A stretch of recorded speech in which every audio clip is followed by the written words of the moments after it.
We expect aftershocks in the next few days, even weeks. So we would expect, say, an aftershock of. We won't be surprised if there's an aftershock as high as magnitude 5.9. Pero habang tumatagal naman, kumukonti yung number of aftershocks and lumiliit din yung magnitude.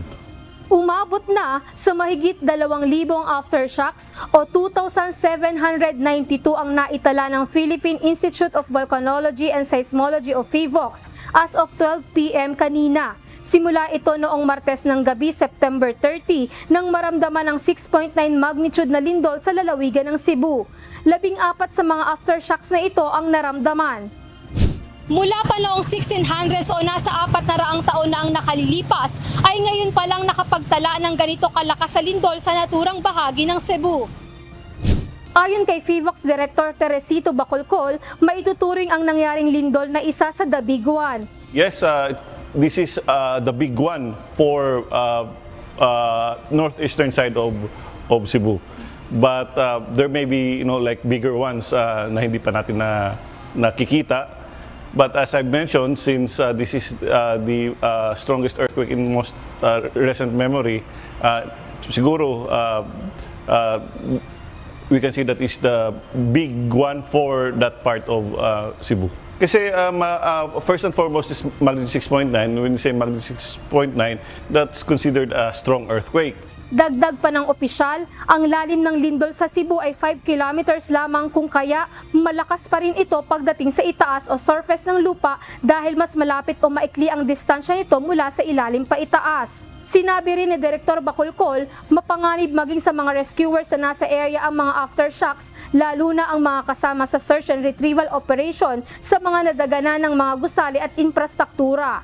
Kasi siyempre, of course, kapag malakas yung aftershock, pwede pa rin gumuho yung kung anumang mga buildings na hindi pa totally na nag-collapse. Pwedeng, if it did not totally collapse during the main shock, it may collapse during a bigger aftershock.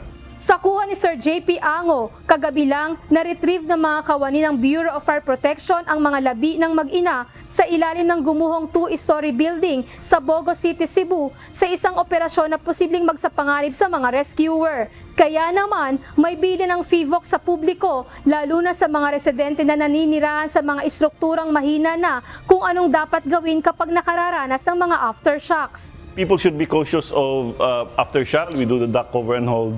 And then, kapag yung mga tao naman, they would notice visible damage doon sa bahay nila or sa structure kung saan sila namamalagi, wag muna silang pumasok. They have to consult municipal or city engineers and seek their advice, seek their guidance, seek clearance before they enter or bago pumasok ulit. Kasi po, kung hindi man ito, as I mentioned, kung hindi man ito nasira totally during the main shock, pwede itong masira during a big aftershock. Samantala, nagpadala na din ng PHIVOLCS ng team upang makapagsasagawa ng information dissemination campaigns. Pag-aaralan rin ng mga ipinadalang eksperto kung saang bahagi partikular nagsimula ang pagyanig. Sa ngayon, nagsisimula na anya silang magmapa sa mga naging impact ng nangyaring magnitude 6.9 na lindol. Lizel Nael, UNTV News and Rescue. Diyos ang aming sandigan, serbisyo publiko ang aming pinahahalagahan.